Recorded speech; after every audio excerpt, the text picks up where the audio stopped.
Merci d'être avec nous sur AL24 News au sommaire de l'actualité de ce dimanche 6 novembre. Ouverture de la COP27 à Sharm el-Sheikh avec la participation de quelques 200 pays. Une nouvelle occasion pour les dirigeants du monde entier de prouver leur engagement écologique.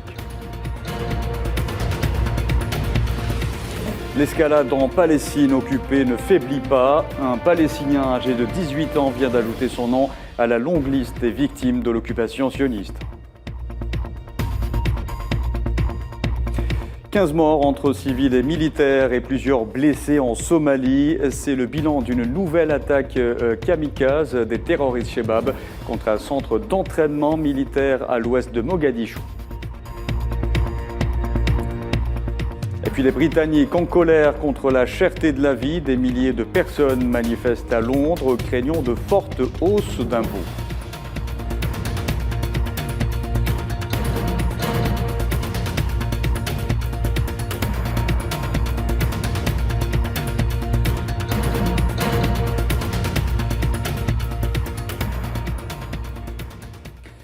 Bonjour à tous et avant de développer ces titres, nous venons d'apprendre qu'un avion de ligne avec 43 personnes à bord s'est abîmé ce dimanche dans le lac Victoria en Tanzanie en raison du mauvais temps, peu avant d'atterrir dans la ville de Bukoba dans le nord-ouest du pays, selon les autorités tanzaniennes, en ajoutant que des opérations de sauvetage étaient en cours. Des vidéos diffusées sur les médias locaux montrent l'avion en grande partie submergé alors que les sauveteurs à l'eau tentent de récupérer des survivants. La présidente Samia Suluhu Hassan a exprimé ses condoléances aux personnes touchées par l'accident.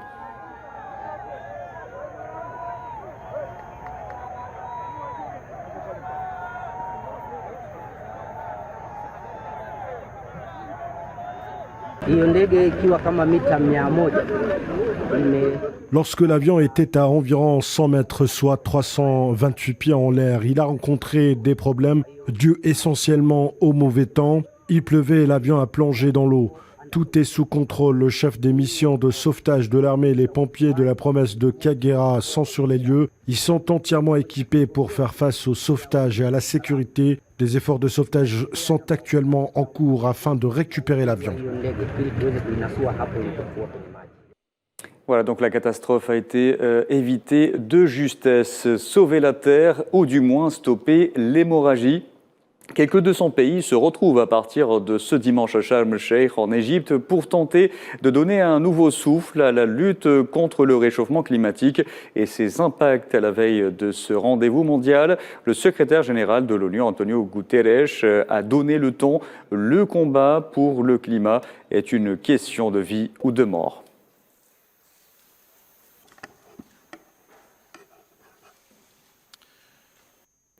Et jusqu'au 18 novembre, les dirigeants du monde entier devront prouver leur engagement pour essayer d'endiguer les effets des répercussions du dérèglement climatique. L'Afrique n'est pas en reste. Le continent est celui qui pollue le moins. Cela ne l'empêche pas de subir de plein fouet de véritables catastrophes écologiques. Safouane Bensabri. La COP27 sera africaine de par le lieu où elle se tient et les enjeux et les menaces que représente le changement climatique pour le continent africain. La 27e conférence du genre se tiendra à Sharm el-Sheikh en Égypte, en terre africaine et arabe. Une occasion pour les nations africaines de faire entendre leur voix face aux pays industrialisés. Alors qu'un Américain produit 14 tonnes de CO2 par an, 10 pour un Européen, le citoyen africain, lui, produit moins d'1 tonne par an. L'Afrique est le continent qui pollue le moins mais qui subit le plus. Abritant 17% de la population mondiale, le continent n'émet que 4% des émissions de gaz à effet de serre. 19 pays d'Afrique de l'Ouest sont directement touchés par les aléas climatiques. Les inondations au Nigeria ont fait 1,3 million de déplacés, alors que le président tchadien a annoncé un état de catastrophe naturelle. La Banque africaine pour le développement indique dans son rapport que le poids du changement climatique sur les économies du continent et les moyens de subsistance des Africains est disproportionnellement élevé par rapport à leur faible participation dans les émissions mondiales de carbone. Plus que jamais auparavant, la question climatique est devenue un enjeu géopolitique. Il en va notamment de la croissance et du développement du continent. Je vous en parlais également en titre, les forces d'occupation sionistes poursuivent en toute impunité leur escalade. Hier, elles ont tué par balle un Palestinien âgé de 18 ans près de Ramallah en Cisjordanie occupée. Au moins 60 Palestiniens ont également été blessés dans des attaques menées dans la ville d'Al-Quds occupée. Des provocations viennent s'ajouter aux agressions en tout genre. Neila et Hamouda. Les violences envers les Palestiniens ne connaissent pas de limite. Les exactions sionistes se poursuivent. Samedi, un jeune Palestinien a été tué par balle réelle lors de heurts près de la ville de Sinjil, au nord de Ramallah. Mos'ab Mohamed Mahmoud Nafel, âgé de 18 ans, a reçu une balle dans le cœur. Transféré à l'hôpital, le jeune martyr succombera à ses blessures. Selon le ministère de la Santé, un autre Palestinien avait été grièvement blessé par balle. Les forces sionistes intensifient leurs opérations quasi quotidiennes entre raids et arrestations. Une escalade de violence supplémentaire a été commise aujourd'hui, où plusieurs personnes ont été asphyxiées par l'inhalation de gaz lacrymogène dans la ville de Saouia, après avoir fait face à la tentative de l'occupation d'achever les travaux de construction d'une route de colonisation à l'est de la ville. Ces actes barbares sont souvent accompagnés de la dévastation des maisons, d'agressions et d'intimidation des citoyens, surtout les enfants. Les forces d'occupation ont pris d'assaut l'école secondaire El-Louben Saouia au sud de Naplouse. Ils menacent de la fermer, d'attaquer les enseignants et de tirer sur tous les élèves qui leur lanceraient des pierres. Plusieurs écoles palestiniennes, dans des parties séparées de la Cisjordanie occupée d'Al-Quds, sont soumises à des actes de violence de la part des forces d'occupation et de collants, ce qui perturbe le processus éducatif et prive les élèves palestiniens de profiter des cours. Une atteinte aux droits des enfants, à l'éducation et au développement.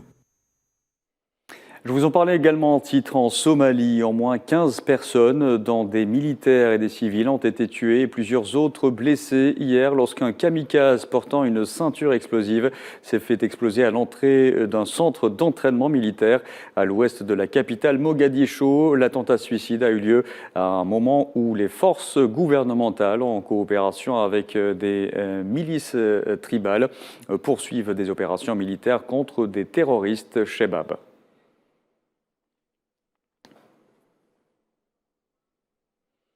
Et des centaines de jeunes Congolais se sont portés volontaires pour s'enrôler dans l'armée et combattre les rebelles du M23 qui gagnent du terrain dans l'est de la République démocratique du Congo, répondant ainsi à l'appel du président congolais Félix Tshisekedi. Je réitère mon engagement constitutionnel. Effectivement, vous le savez, que notre pays, qu'on le dise ou qu'on ne le dise pas, est sous embargo. Et pendant ces temps-là, on fournit les armes à notre ennemi. La nation est en danger. Et la nation en danger a besoin de ses dignes fils et filles pour la servir sous les drapeaux. Défendre l'intégrité du territoire, cette mobilisation, les forces armées de la République démocratique du Congo procède déjà au recrutement massif des jeunes pour servir sous le drapeau. Et au moment où je vous parle, ils sont plus de 2000 à Goma, rien qu'à Goma. Ainsi, les bons voisinages n'est pas toujours le message que les autres captent. Il faut donc aller sur la dissuasion qui est celle d'avoir une armée forte. Pourquoi pas une armée à 500 000 voire 1 million de Congolais? Nous sommes 100 millions. L'actualité en Afrique, toujours au Ghana, des centaines de personnes ont défilé hier dans les rues d'Accra pour manifester contre le coût de la vie, le taux d'inflation et la gouvernance actuelle du pays.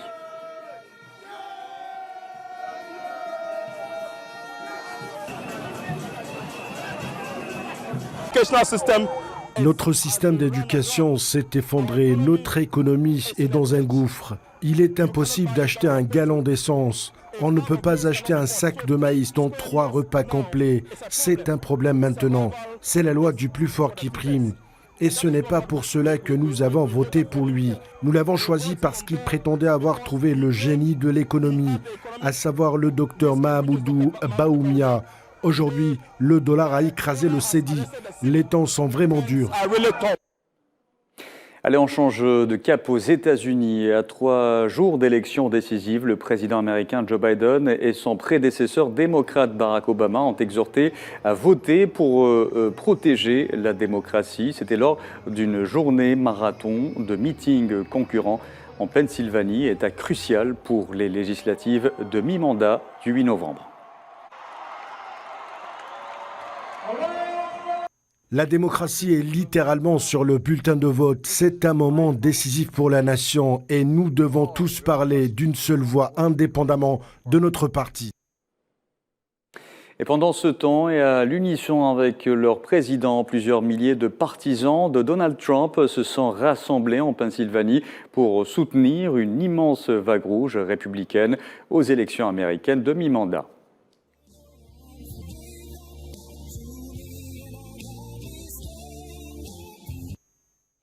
Je vous le disais en titre, des milliers de personnes ont manifesté hier à Londres contre la vie chère. Dans un contexte économique difficile, le nouveau Premier ministre Rishi Sunak tente de rassurer les citoyens britanniques qui s'attendent à de fortes hausses d'impôts dans un pays qui subit déjà une inflation de plus de 10%. Nariman Zekar.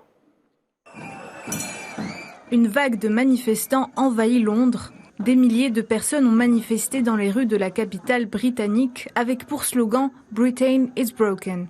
Un appel lancé par le mouvement People's Assembly avec le soutien de plusieurs syndicats pour protester contre la crise du coût de la vie et réclamer des élections générales au moment où les conservateurs au pouvoir depuis 12 ans sont à la peine dans les sondages face à l'opposition travailliste. Les gens ont le choix entre manger et se chauffer littéralement. Les gens n'ont pas les moyens de payer leurs factures d'énergie, ni leurs aliments, ni leur loyer. Les choses doivent rapidement changer. Aujourd'hui, il s'agissait de se rassembler, de montrer notre solidarité à travers le mouvement syndical, les mouvements sociaux, de se serrer les coudes et de marcher à travers Londres pour dire « ça suffit ». Le Premier ministre britannique Rishi Sunak avait promis dans une interview accordée à la presse de présenter en mi-novembre un budget juste, en dépit de la difficulté des décisions à prendre face à la crise économique et financière que traverse le Royaume-Uni. Nous savons que Rishi Sunak est le député le plus riche du Parlement. Il n'est pas représentatif de la classe ouvrière ordinaire de ce pays, qui souffre le plus de l'impact brutal des politiques conservatrices. Il est important d'avoir des voix de la classe ouvrière au Parlement, qui comprennent vraiment les luttes que les gens mènent et ont menées au cours des 12 dernières années sous l'austérité des Tories. Le gouvernement devra dévoiler le 17 novembre prochain ses arbitrages budgétaires, tandis que le pays connaît une inflation record de 10,9% et est la proie d'inquiétudes financières provoquées par le précédent gouvernement conservateur de Liz Truss.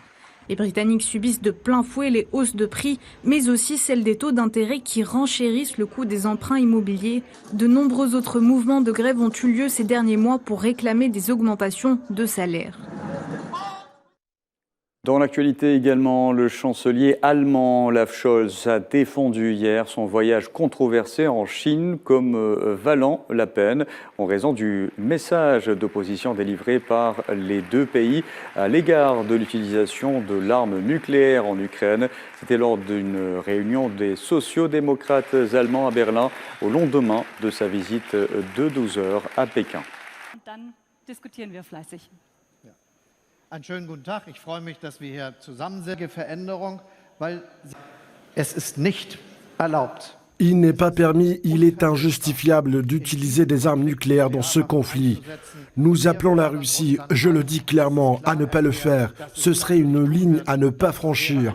Je pense qu'à la lumière de tous les débats sur la question de savoir si c'était la bonne chose de faire ce voyage ou non, le fait que le gouvernement chinois, le président Xi et moi ayant pu déclarer qu'aucune arme nucléaire ne doit être utilisée dans cette guerre, rien que pour ça, ce voyage en valait la peine. Et c'est la fin de ce journal. Merci à vous de l'avoir suivi. Vous pouvez revoir ce programme sur le site d'Al24 News ou à travers nos différentes plateformes et réseaux sociaux en scannant le QR code qui s'affiche en bas de votre écran. Excellent après-midi.